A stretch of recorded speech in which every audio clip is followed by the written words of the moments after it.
This is John Henry Weston for LifeSite News, bringing you breaking news from Rome. Pope Francis lashes out at lockdown protesters, saying they'd never protest children lacking water.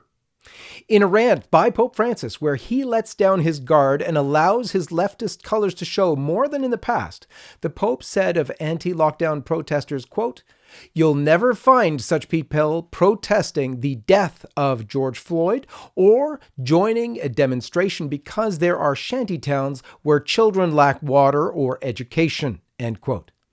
But if that's not enough, the new cardinal Pope Francis just named, DC Archbishop Wilton Gregory, has just said in an interview that he will not deny Joe Biden Holy Communion. That's the same Joe Biden who is for abortion on demand, to the tune of 1 million American children every year.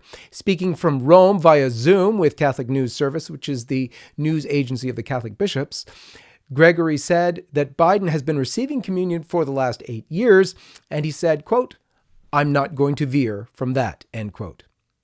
But the news from Pope Francis is quite explosive. His comments come in a teaser for the Pope's new book-length interview with leftist Vatican journalist Austin Ivory. The Pope lashes out at anti-lockdown protesters, of whom he says, and I quote, "You'll never find such people protesting the death of George Floyd or joining a demonstration because there are shantytowns where children lack water or education, or because there are whole families who have lost their income," end quote. Pope Francis also speaks of, quote, "Those who claim, for example, that being forced to wear a mask is an unwarranted imposition by the state," end quote. He calls them, quote, "victims only in their own imagination," end quote. And I actually went and made sure of this news because it's so explosive, so weird. You'd think, oh, come on, that can't really be true. But sure enough, it's right there in the book by Austin Ivory. It's also covered by America magazine, which is the Jesuit magazine, with the editor to whom the Pope has often gone. So there it is, folks.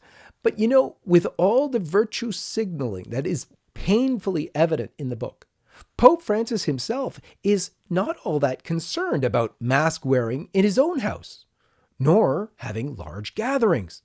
Just yesterday in the Vatican, he met with NBA players and officials from the National Basketball Players Association.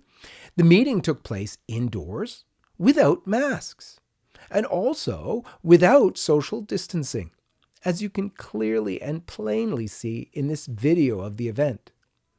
The Pope apparently requested the meeting in which they discussed NBA efforts to promote racial equality and social justice. Now, recall that the NBA painted Black Lives Matter on the court along their sideline and donned equality and other sayings on their jerseys. So, naturally, they did not need to worry about COVID regulations because, as we all know, COVID knows. Coronavirus is able to distinguish between lockdown protests and Black Lives Matter protests. Whereas with lockdown protests, police need to intervene because of the danger of coronavirus. With the Black Lives Matter protests, COVID knows. But in all seriousness, what we have to focus on here is these taunts, and unfortunately, I think there really are taunts by the Pope himself. They're meant, well, perhaps not meant, but they can engender a lot of anger, a lot of frustration. And we've got to really fight that. They shouldn't engender anger in us. They are made to anger us. He's made similar comments in the past. And you know what? These comments that are very hurtful are, though, not the most serious errors of Pope Francis. They're not the ones that really deserve our ire, our real concern. But they will serve to wake up more people to the very dangerous thing that's going on with Pope Francis. You have to remember, this is the real danger with the Pope is where he's gone off in terms of doctrine. When he decides to allow for divorce remarried communion, when he says things about homosexual civil unions, when he says things about cohabitation, when he says things about contraception and meets transgendered couples and says that they're married and happy, Those are the things that are truly dangerous for the faith. But let's hope that these new comments, with all of the anger and the frustration that they generate, might cause people to do what they really need to do. Catholics need to be on our knees praying for what? For the conversion of Pope Francis. And yes, you heard me right, conversion of Pope Francis. This is not only me who's saying that. Bishop Athanasius Steiner, probably one of the not only most courageous bishops in the church today, one of the most outspoken bishops, one of the most holy bishops in the church today, who really wants to be at the service of the Pope. He is being at the service of the Pope by pointing out the errors which the Pope has done, has gone to the Pope himself directly over the Pachamama scandals and about the Abu Dhabi scandals, and begging for the faithful to pray for the conversion of Pope Francis. So let's do that. Let's take these shots that we've received directly from the Pope for, remember, he called all sorts of names about rigidity and all sorts of things against traditional Catholics who want to hold on to tradition.